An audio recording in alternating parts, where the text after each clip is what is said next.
Sebelum melanjutkan, jangan lupa subscribe dulu, terima kasih. Bab 163, seleranya tidak sebegitu ekstrim. Kilatan dingin melintas di kedalaman mata Lu Tingqiao, tidak perlu terburu-buru. Lu Jingli mengusap dagunya, benar juga, kita punya kartu truf. Biarkan dia membuat lebih banyak masalah. Dengan begitu, akan lebih menyenangkan saat waktunya tiba. Siapkan kontrak untuk Ningxi. Lu Tingqiao memberi perintah. Mendengar ini, mata Lu Jingli langsung berbinar, sebuah kontrak.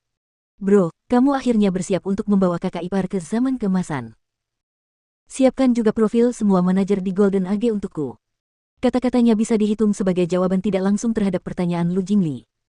Baiklah, baiklah. Kau akan memilih manajer untuk Xiao Qiki secara pribadi.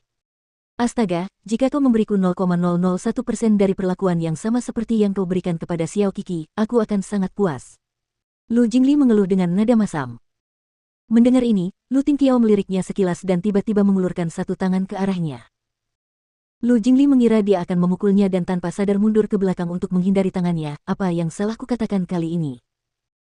Pada akhirnya, Lu Tingqiao hanya mengulurkan tangan untuk menepuk belakang lehernya. Sebuah isyarat yang sangat intim yang datang dari saudaranya. Lu Jingli sangat gembira atas kebaikan yang tak terduga itu dan hendak naik ke surga, bahkan telinganya menjadi sedikit merah. Kak, apa yang sedang kamu lakukan? Lu Tingqiao mengerutkan kening saat menatapnya, tetapi nadanya sangat lembut. Jangan hanya berpikir untuk bermain sepanjang hari, bekerja keraslah dan temukan seseorang yang kamu sukai untuk menghabiskan sisa hari-harimu bersamanya. Lu Jingli tampak tercengang sesaat sebelum tubuhnya bergetar hebat. Ya Tuhan. Kau membuatku takut. Bro, mendapat perlakuan hangat seperti itu darimu tiba-tiba bahkan lebih menakutkan daripada saat kau memukulku. Pernikahan itu penting. Aku akan mengurusnya untukmu saat kita kembali. Lu Tingqiao angkat bicara. Oh, jangan.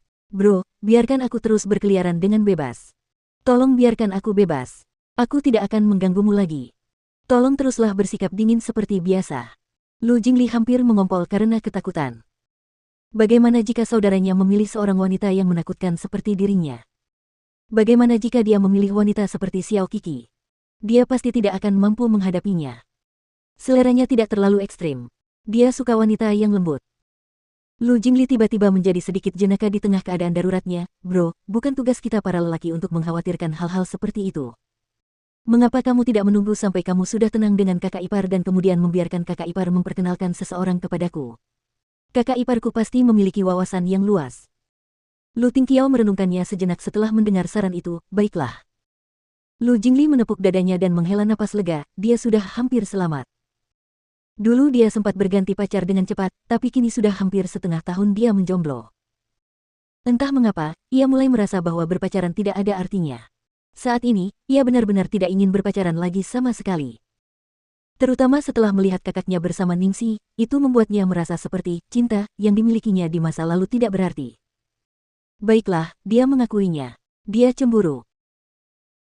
Ia cemburu karena saudaranya akhirnya berhasil menemukan cinta sejatinya meskipun telah menunggu selama 32 tahun. Ia tidak tahu apakah ia akan pernah menemukannya seumur hidupnya. Semakin dia memikirkannya, semakin sedih dia, jadi dia dengan tegas memilih untuk tidak tinggal di sini dan terus disiksa dengan menunjukkan kasih sayang. Bro, kalau tidak ada yang lain, aku pamit dulu. Aku akan segera menyiapkan barang-barang yang kamu inginkan dan mengirimkannya. Sampai jumpa gelombang. Baru pada malam hari berikutnya Ningxi akhirnya terbangun. Ketika ia membuka matanya lagi, ia merasa tubuhnya melayang. Pikirannya kabur, dan rasanya seperti kejadian hari sebelumnya telah terjadi seumur hidup yang lalu. Ketika Lu Tingqiao mendorong pintu bangsal hingga terbuka, inilah pemandangan yang terlihat oleh matanya.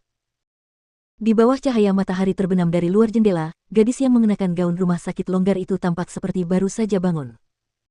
Dia duduk dengan kebingungan di ranjang rumah sakit yang putih bersih, dengan ekspresi bingung di wajahnya, menarik simpati dan kasih sayang, serta keinginan yang kuat untuk menariknya ke dalam pelukannya.